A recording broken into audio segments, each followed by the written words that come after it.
আসসালামু আলাইকুম। আজ ছোট বোনের বাসায় আসছি। বোন অসুস্থ, তাই বোনকে দেখতে আসলাম। সরিষার তেল দিয়ে পেঁয়াজ রসুন দিয়ে একটা বাগার হচ্ছে। এদিকে রান্না করতেছি পাটের শাক ডাল দিয়ে। মশারের ডাল দিয়ে পাটের শাক হচ্ছে। এখন বাগারটা দিয়ে দিচ্ছি।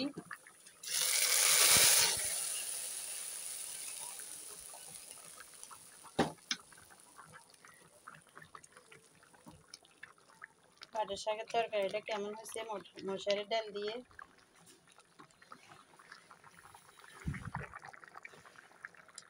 আর এখানে রান্না হলো মাংসের তরকারি।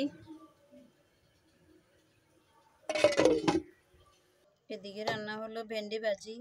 তার জন্য আতপ চালের ভাত রান্না হয়েছে, কারণ বোন শক্ত ভাত খেতে পারবে না, তাই নরম ভাত রান্না করছি। সব মিলি তরকারিটা কেমন হয়েছে বলবেন।